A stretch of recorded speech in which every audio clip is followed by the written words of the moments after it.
Jadi problemnya bukan pada istri Anda, tapi problemnya pada diri Anda sendiri yang selama ini salah kelola keuangan. Yang efeknya kemudian istri lebih cinta kepada harta Anda daripada kepada Anda.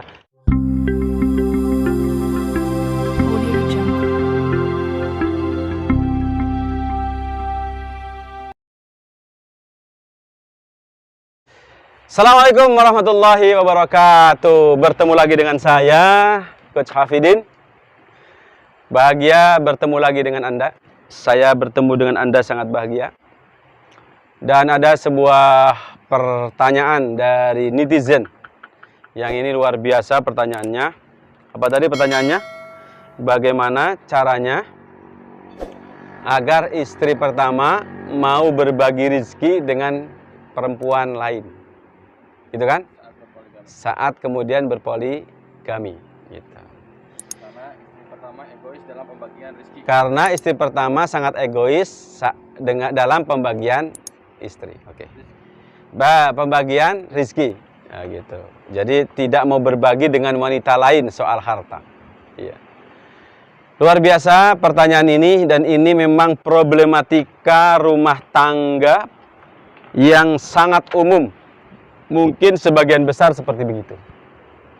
Makin besar. Kenapa demikian? Ya, itulah realitas yang ada. Dan menurut saya, pertanyaan ini tentu sebabnya sangat panjang. Sangat panjang. Dan ini merupakan efek dari salah kelola rumah tangga. Terutama salah kelola dalam soal keuangan. Dan ini adalah efek dari ketidaktahuan suami tentang bagaimana seharusnya suami mengelola hartanya gitu. Sehingga kemudian berefek pada kelancangan istri untuk ikut mengelola dan mengatur harta suami. Padahal secara teori dalam Islam, bahwa yang namanya istri itu tidak ada hubungannya dengan pola kelola uang istri, suami, tidak ada. Bahkan para ulama sudah menyebutkan makruh hukumnya seorang suami memberitahu berapa penghasilan dirinya kepada istrinya, itu makruh hukumnya. Kenapa makruh? Itu alasannya sangat jelas. Yang pertama, kalau suami itu kurang penghasilan, biasanya istri ngenyek. Ngenyek itu apa ya? Apa yang ngenyek itu? Ngenyek itu apa? Ngeledek. Ngenyek itu ngeledek, menghina. Ya kan gitu. Tidak menghormati dan tidak memuliakan. Maka rasa memuliakannya menjadi kurang, gitu kan? Nah, kemudian kalau istri itu tahu bahwa suami itu banyak uangnya atau uangnya banyak, gitu kan?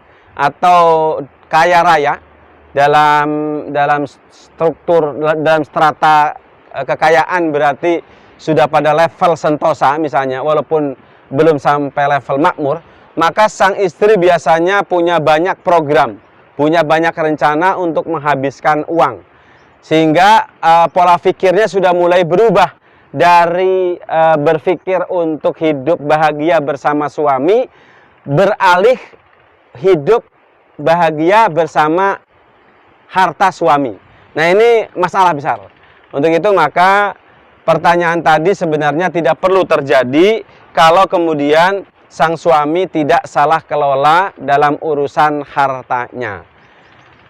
Banyak memang kecelakaan yang luar biasa dan kesalahan yang sangat fatal bagi seorang suami pada saat kemudian menyerahkan tata kelola urusan uang kepada siapa?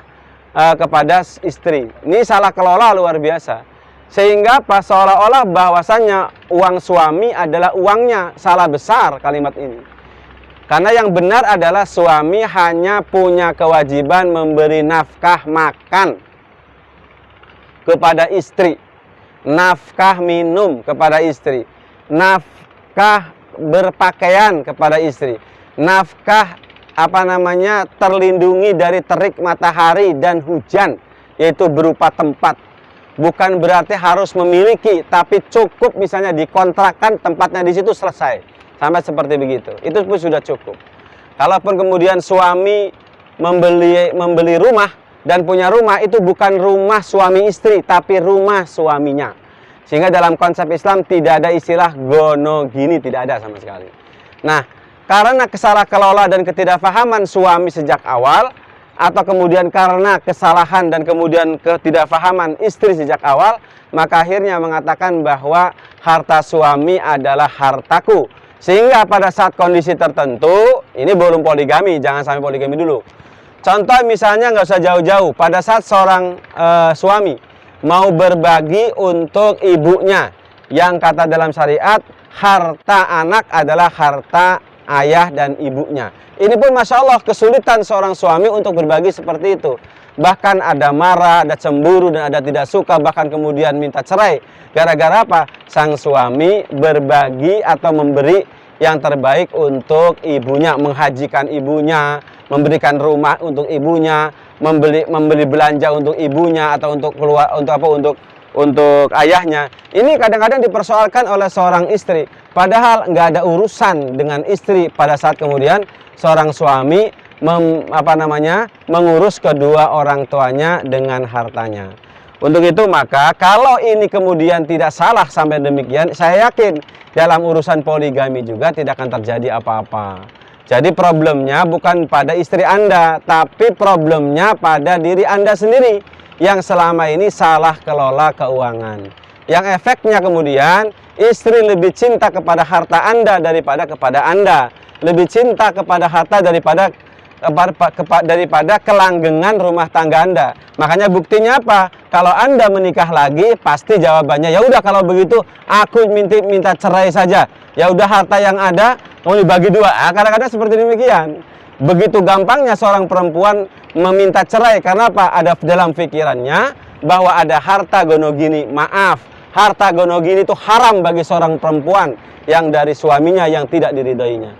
Untuk itu maka teman-teman, jangan salah kelola. Jangan salah kelola.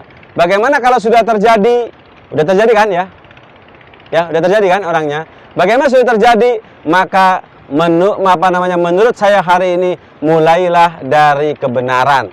Sampaikan bahwa seorang istri tidak punya hak sama sekali dari harta suaminya kecuali nafkah yang diberikan yang sesuai dengan kemampuan.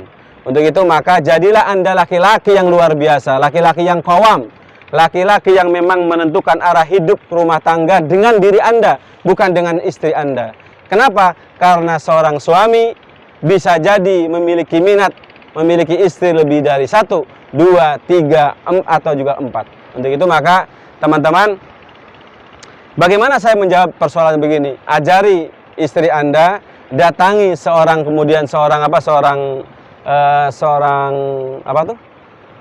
mentor untuk dalam perkara rumah tangga. Teman-teman, perlu saya sampaikan, terutama yang mau poligami nih, jangan Anda dulu memilih calon istri sebelum Anda memilih mentor Anda siapa. Nah, ini penting untuk Anda.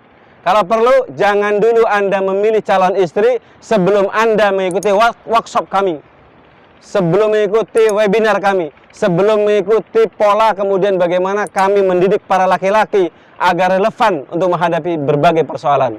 Untuk itu Anda layak untuk mengikuti workshop kami di workshop suami sukses mindset sukses poligami. Nah, ini penting sekali untuk Anda ikutin. Kenapa? Dengan cara seperti begini, poligama Anda insya Allah punya potensi besar untuk sukses. Jangan sampai kemudian Anda poligami dulu, padahal Masya Allah, konsep hidup berumah tangga saja masih berantakan luar biasa, belum paham, Anda sudah berani kemudian melakukan aktivitas. Kenapa? Kalau Anda gagal dalam memahami bagaimana hidup berumah tangga dalam Islam, maka saya bisa pastikan Anda juga gagal dalam melaksanakan syariat poligami. Karena ingat, poligami itu sebenarnya duplikasi kebahagiaan, bukan duplikasi kesengsaraan. Saya tidak menyarankan untuk Anda, bagi Anda yang tidak bisa bahagia dengan istri pertama, saya yakinkan Anda pun tidak bisa bahagia dengan istri kedua. Untuk itu bagi Anda yang baru punya istri 1 dan ingin bahagia, boleh datang ke workshop saya. akan kita workshopnya Robbanian Family. Insya Allah kita akan jelaskan bagaimana menjadi laki-laki bahagia di tengah-tengah badai gempuran kehidupan yang luar biasa. Semoga Anda termasuk orang yang diberi hidayah oleh Allah Subhanahu wa taala sehingga bersama kami untuk menata kebahagiaan lebih baik dan kehidupan yang lebih lebih romantis bersama keluarga di rumah. Selamat untuk Anda dan assalamualaikum warahmatullahi wabarakatuh.